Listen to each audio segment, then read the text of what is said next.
Praise lord. આજે આપણે માથી 6 અને તેની 9મી કલમમાંથી પ્રભુના વચનો જોવાના છે. વચન આ પ્રમાણે છે: માટે તમે આ પ્રમાણે પ્રાર્થના કરો, ઓ આકાશમાંના અમારા પિતા, તમારું નામ પવિત્ર મનાવો. આમીન. આ પ્રભુનું વચન છે, માથી 6 અને તેની 9મી કલમ. આજે જે આપણે વિષય જોવા માંગીએ છીએ એ વિષય છે ઈશ્વરની પવિત્રતા દર્શાવવી અથવા ઈશ્વરની પવિત્રતા એ પ્રગટ કરવી. એના વિશે જે આપણે પ્રભુના વચનોમાંથી જોવા માંગીએ છીએ.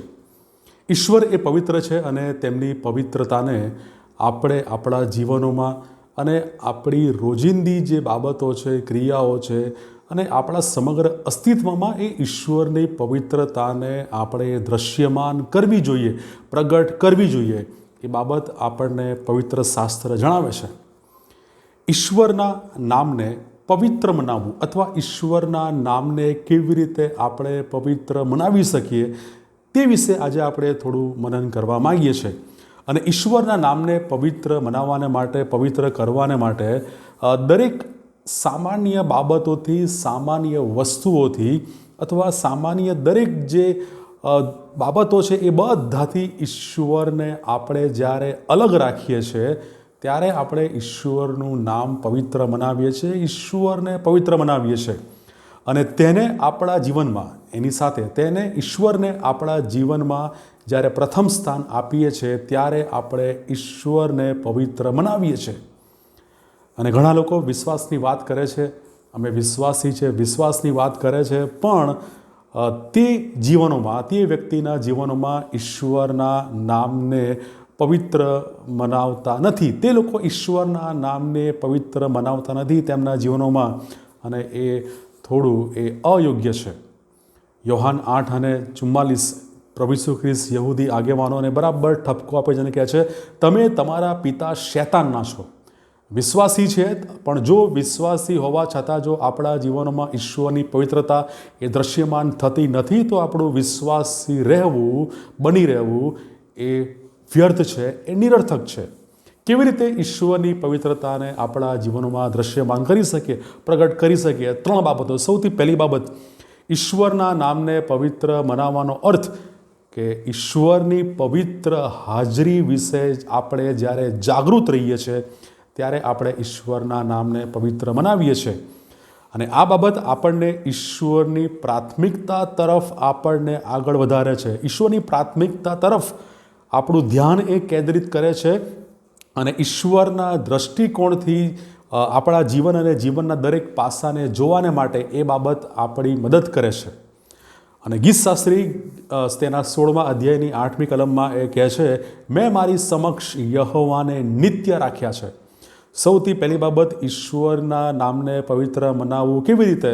ઈશ્વરની પવિત્ર હાજરી વિશે જ્યારે આપણે જાગૃત રહીએ છીએ ત્યારે આપણે ઈશ્વરના નામને પવિત્ર મનાવી શકીએ છીએ. બીજી બાબત, આજ્ઞા પાલન. જ્યારે આપણે ઈશ્વરની આજ્ઞા પાડીએ છીએ ત્યારે આપણે ઈશ્વરને યોગ્ય બનીએ છીએ, ઈશ્વરના સંબંધમાં આવીએ છીએ. પણ જ્યારે આપણે ઈશ્વરની આજ્ઞાઓ તોડીએ છીએ ત્યારે આપણે તેમનું અપમાન કરીએ છીએ, તેમની પવિત્રતા સામે આપણે બાયો ચડાવીએ છીએ.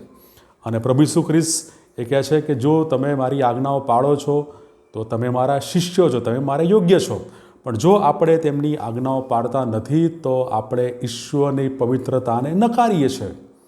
અને ત્રીજી બાબત, આપણા વ્યક્તિગત જીવનો, આપણા રોજિંદા જીવનો, તે જીવનો ઈશ્વરની ઈચ્છા મુજબ અથવા ઈશ્વરના વચનથી, પ્રકાશથી, વિશ્વાસથી ભરપૂર થઈને એ જીવનો એ ઈશ્વરની પવિત્રતાને પ્રગટ અથવા દ્રશ્યમાન કરી શકે છે.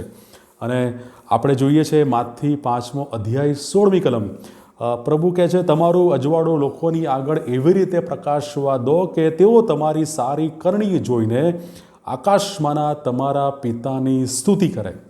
આપણું જીવન, આપણી કરણીઓ અને આપણી રોજિંદી લાઈફસ્ટાઈલ એ રીતે હોવી જોઈએ કે જેમાં ઈશ્વરનો પ્રકાશ, ઈશ્વરના વચનો એ દ્રશ્યમાન થાય. અને એ જોઈને, એ સારી કરણીઓ જોઈને આપણી આસપાસના લોકો આકાશમાંના ઈશ્વરની, આકાશમાંના પિતાની તેઓ સ્તુતિ કરે. તે રીતે પણ આપણે ઈશ્વરની પવિત્રતાને દર્શાવી શકીએ છીએ, પ્રગટ કરી શકીએ છીએ. તો 3 બાબતો. સૌથી પહેલી બાબત, ઈશ્વરની પવિત્ર હાજરી વિશે જાગૃત રહેવાથી, ઈશ્વરની આજ્ઞા પાળવાથી, આજ્ઞાપાલન દ્વારા, અને રોજિંદા જીવનમાં ઈશ્વરના પ્રકાશ, ઈશ્વરના વચન, વિશ્વાસથી ભરપૂર થઈને સારી કરણીઓ દ્વારા પણ આપણે ઈશ્વરની પવિત્રતાને પ્રગટ કરી શકીએ છીએ, ઈશ્વરના નામને પવિત્ર બનાવી શકીએ છીએ. આપણે ગમે તે પરિસ્થિતિનો હાલમાં સામનો કરતા હોઈએ, ગમે તે સંકટનો પ્રશ્નમાં હોઈએ, પણ તેમાં પણ ઈશ્વરની પવિત્ર હાજરીનો ખ્યાલ આપણા માટે એ બહુ જ અગત્યનો છે. અને ઈશ્વરને પ્રાર્થના કરે કે એવી સ્થિતિમાં પણ પ્રભુ આપણી દરેકની મદદ કરે. અને પ્રાર્થના કરીએ કે આપણા જીવનમાં ઈશ્વરની પવિત્રતા બની રહે, આપણા જીવન દ્વારા ઈશ્વરની પવિત્રતા પ્રગટ થાય, જાહેર થાય, એ પ્રાર્થના કરીએ. પ્રભુ આ વચનો શીખવા, સમજવા આપણા દરેકની સહાય અને મદદ કરે. God bless you.